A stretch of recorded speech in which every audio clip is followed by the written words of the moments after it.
Hey, Andrea Earhart here, and you're listening to the Artist Academy podcast, a place where we focus on the business side of art to help you increase profits, attract more customers, and ultimately live a life of creative freedom.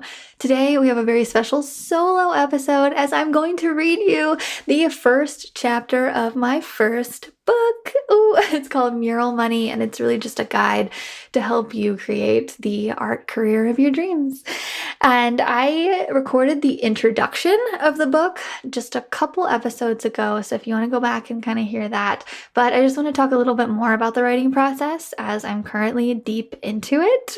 So today, currently, I am editing the book. I am going from chapter 1 to 6 and just rereading everything that we've edited so far. So right now I have the full book sent to my editor, and we chose to just edit one chapter at a time. And so she is currently editing chapter 7, and she's given me chapter 1 through 6 to just kind of look over. And the process of this goes, she'll send me one chapter, I'll give her my edits, and then she'll read it again and make sure that my edits are grammatically correct.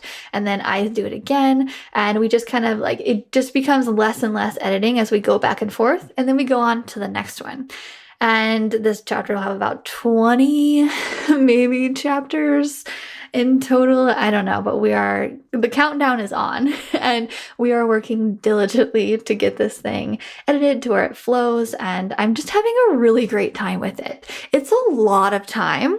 I just want to say, first off, it's a lot of time to just go back and edit it and read over it again and again and make sure I'm not repeating myself and it all makes sense and I'm using the right words that are encouraging yet have a little bit of tough love, and the stories are going to keep you entertained while still mixing in the business side, like filing for an LLC and trying to make that interesting so you're not just listening to something that's cut and dry.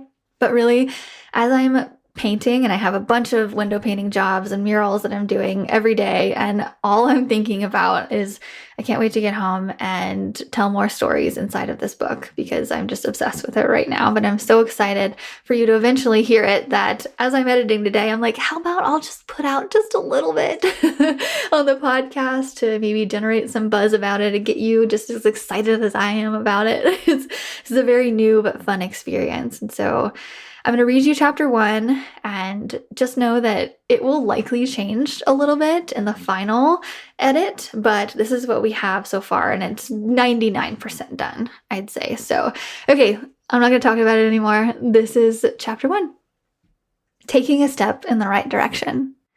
I took my first painting class in college. I remember signing up for classes that very first semester, and they asked me what I wanted to learn about just for fun. The counselor informed me that easing into the first year of college with easier and more enjoyable classes would help me get used to the college experience. I can see now that the university was trying to steer me in the right direction of picking a fulfilling career, despite my pullback. I remember urging them to enroll me in accounting classes and marketing classes because general business was my intended major. My mind was made up. After all, this was the career path that would generate me a general job with a general paycheck. Despite my best efforts to just get to the point to collect credits and get college over with, I found myself enrolled in painting 1. Perhaps it would make for a much more inspirational beginning to this story if I could say that this first painting class made me change my mind entirely about my career. But the truth is, it didn't change my mind at all. Although I had a natural artistic eye, as I'm sure you do as well, painting 1 was still a struggle for me. The instructor was great at explaining things so simply, and I appreciated this, but painting was very hard. I loved it, but that beginner class was tough. Blending realism, senior artists paint at a level much higher than what I was capable of at the time, was all very discouraging. What was encouraging, though, was the professor who gently nudged me at the end of the semester to consider changing my major to painting. At the time, I was taken aback by the idea and hardly gave it any thought whatsoever. My immediate internal response was that there was no possible way I could make a living being a painter. So, as kindly as I could, I said no to my professor. I remember that look of slight disappointment on his face, but my mind was made up. I appreciated him believing in me, but I wanted to get back to business. A little over 1 year later, just a couple of months into my sophomore year of college, I can still remember the exact day I decided to make art a possible career. It was actually at night, around midnight, and I couldn't sleep for the life of me. I was up most of the night thinking about how my elementary, middle, and high school art teacher had the best job in the world. For some reason, I couldn't get this realization off my mind. The thought seemed to be coming out of nowhere, yet I was fixated. Her name was Miss Lind, and she was the only art teacher at our school from elementary through high school. You see, I grew up in a very small town with a population of less than 400 and a graduating class of 32 students. It was actually a really big class for my high school. My brother's class was 23 students, just to give you even more of a perspective. Having the same art teacher, K through 12, was the norm, and I became quite comfortable with her. Miss Lind had the privilege of painting, drawing, and teaching art all day to various age groups. That's not work. That's just fun. And what if I could do that too? At this point, I'd already been in college for over a year studying general business. In addition to art, I liked math. I had figured that a degree involving business would generate me a post-college job. From there, I planned to work my way up and earn a decent living. I just was focusing on survival, honestly. And the thought of starting over and adding another year or so to my college experience sounded daunting. My mind was made up, though. And I was yet again determined. I set up a meeting with my counselor the next day, and my new career path started with the goal of being an art teacher. After all, that was the only way I knew how to actually paint for a living. Earning money as a full-time artist didn't even cross my mind at the time. Social media was still relatively new, and the famous platforms like Facebook were not being used as the marketing tools they have grown to be today. Instagram artists and influencers weren't a thing yet. I didn't know of anyone who sold paintings for a living, let alone that was making money to classify selling their art as a legit job. I liked the idea of teaching, so that is the path I initially took. I learned to draw before I learned to paint, which is a skill I think every artist should learn to master.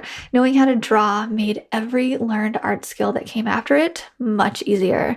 Eventually, I took another painting class with a different professor who taught me how to set up my palette, mix colors, and paint exactly what I see.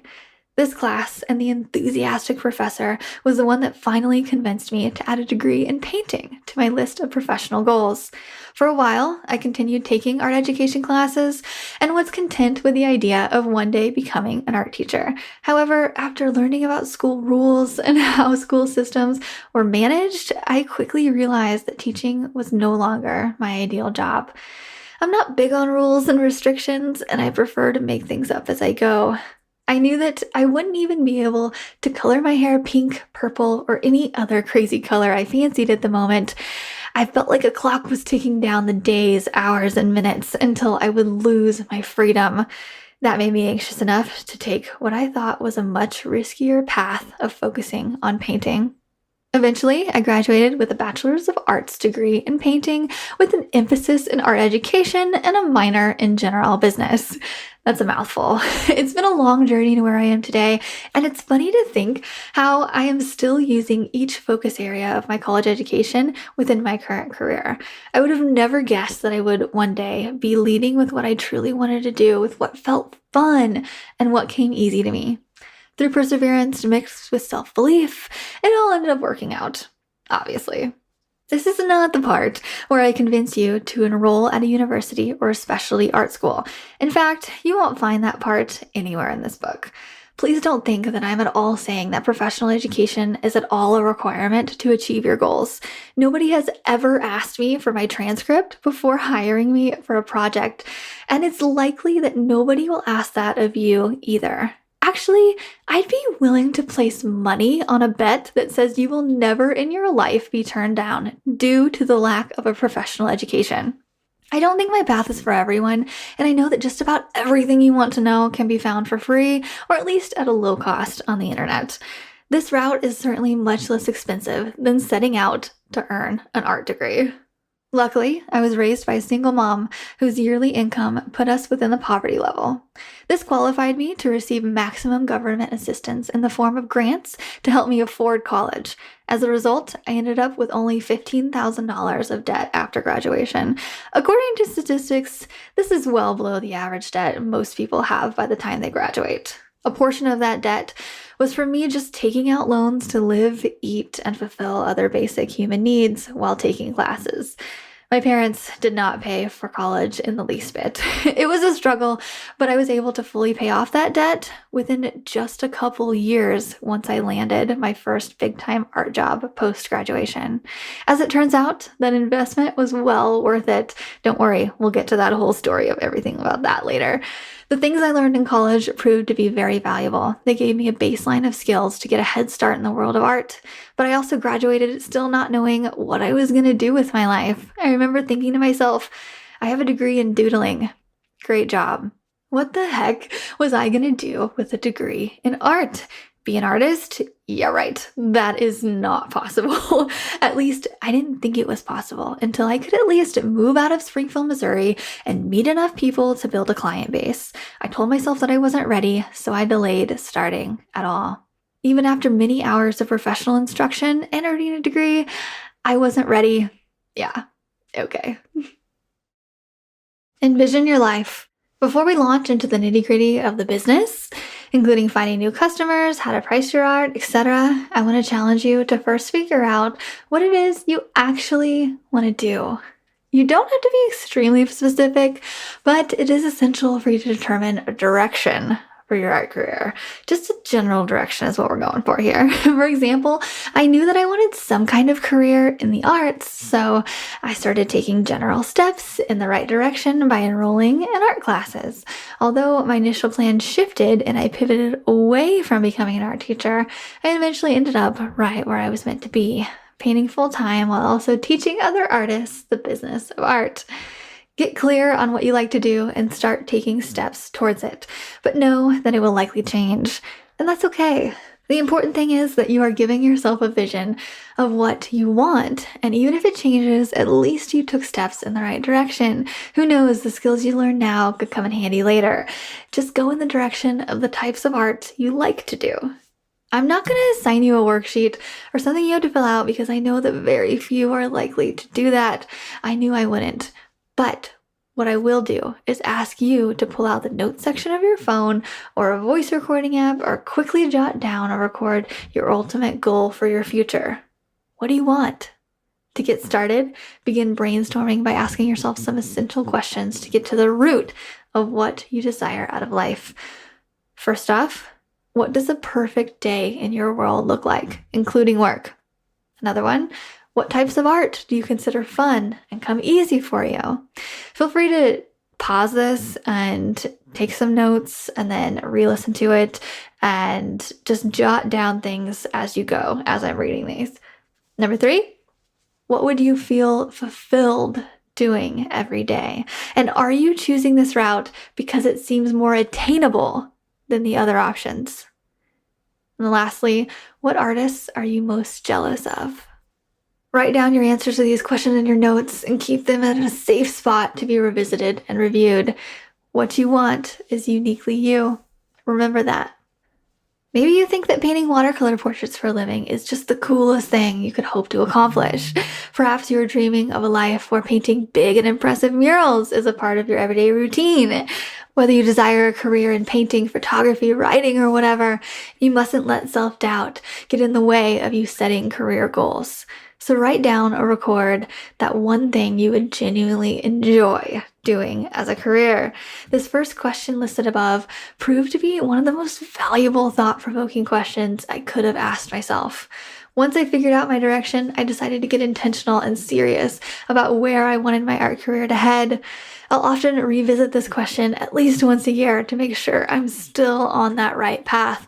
My mind changes all the time, the direction changes, and that's my goals change. Personally, I need to talk things out with other people before making important life decisions. I like to say it out loud, put it out there for others to hear, and allow them to help me rationalize my thoughts. I'll often say, play devil's advocate to this idea. Real quick, hear me out. Remembering when I did this specific exercise for the first time, I asked a couple of my closest friends, what does a perfect day in your world look like? If you could imagine a day being exactly as you would like it to be, what would you do tomorrow that would just fill you up inside? Their answers varied, but none of them included work in their description of a perfect day. My bad for not specifying, but instead they envisioned their perfect day to include time off from work where they could spend the day with their families and do things that they couldn't do while clocking in. After reflecting on my friends' answers, I realized that mine actually did include work. I genuinely love what I do, and really painting keeps me sane. It's kind of a certain kind of therapy, I think, and a perfect day for me definitely includes painting and being productive.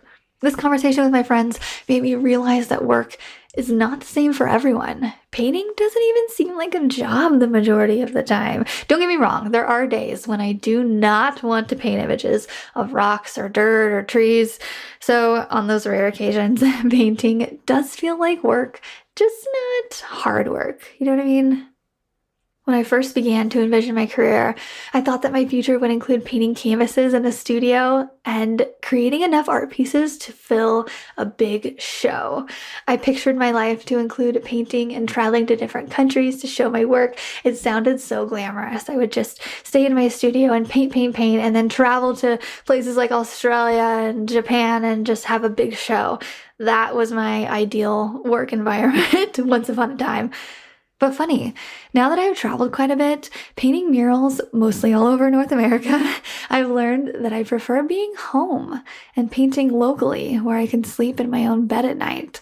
I've done the traveling muralist thing and it was exciting, and I'll tell you about it in a bit, but there's something special about getting to spend nights and weekends with my husband, my family, and my friends, and my cats. I found that by traveling for work so much, it quickly became a job instead of an adventure. Homesickness is definitely a real thing, and looking back on those initial thoughts, I now think it's kind of funny because I wanted to be a traveling artist so badly back then, and it's interesting to see how my goals have changed throughout the years. While that life was fun, I can feel now that painting locally is where I am most comfortable. But if I had never tried it, I might still be wondering, what if? I'm telling you this so that you can see the importance of envisioning your life and being open to changing direction. Gaining clarity on what it is you want to do is the key to helping you take the necessary steps to achieve your dreams. Although your goals may shift and change entirely along the way, at least you took active steps in the right direction. Remember, dreaming without action will achieve nothing. Wishing without effort is just a waste of time. During my first semester in college, I was only focused on choosing a degree that would help me make money. For a short amount of time, the adult way of thinking held me back from picking a path I was passionate about. Sure, having an adult mindset is great at times. However, it often prevents us from following our passion. I would also like for you to look externally and look at the lives of artists who are doing what you would like to do. You can conduct a Google search or even scroll through Instagram and Facebook to see what other artists in your industry are doing. See all the options. Which artists are you jealous of? That is, which artists would you switch places with in a heartbeat because they seem to have the perfect career? Determining artists that you envy and reflecting on why you envy them can aid in your pinpointing of your desired career path. Don't be so hard on yourself for feeling those jealous feelings either. We all get jealous, but it's what we do with that jealousy that matters. What do you want your life to look like? You will be more likely to achieve your goals if you own them rather than having someone tell you what your goals should be based on their own. So take a minute to figure this out for yourself. We all have different wants, needs, talents, habits, and personalities that should be considered when making career path decisions. Do you want to stay home? Do you like the comforts of that? Or do you like doing something new and experience something every single day? It's a personal choice to everyone and not something that can be prescribed from a book. Sorry. Find an artist that seems to have it all figured out and is living your dream life. This will be your guiding light to becoming the artist you ultimately want to become. And just to give you some insight, the artists that you idolize are not the artists idolized by the next reader of this book. If I was betting, I'd say your choices and the choices of 10 others will all be different. Relish in those differences and know that those are what make your choices unique. The art you want to create and the style you want to use is not the same as the next person. There's no one-size-fits-all approach, and that's why there is room for all of us within this industry. Write your answers to the questions down, or at the very least, record your thoughts, or at least take a mental note, but I prefer writing them down because they'll be fun to look back on later and say, hey, I did that thing. Begin by taking baby steps towards your goals, then check back in on your answers to those essential questions, and don't forget to celebrate your successes when you hit both the smallest and the largest of milestones. Use this activity as a starting point and consider the valuable business advice I'm about to give you. So that's it. That's chapter 1. And really, with this book, I really took my time to think back on those beginner days and what I was feeling and what I was thinking and the doubts that I had in my mind, and just, oh gosh, and there were so many. I mean, like I said, I didn't even think this career was possible. And it just kind of happened through action and through taking steps and just kind of putting one foot in front of the other. I felt so blind, like I was so confused. And so part of me writing this book is just to maybe help you feel not as blind when picking the thing that you love. And I really wanted to emphasize the fact that it doesn't just have to be the thing that makes money. We find the best successes in the thing that we truly love to do. And yeah, so that is the first chapter. So I'm actually going to read the second chapter in the next podcast episode. So tune in next week to hear chapter 2.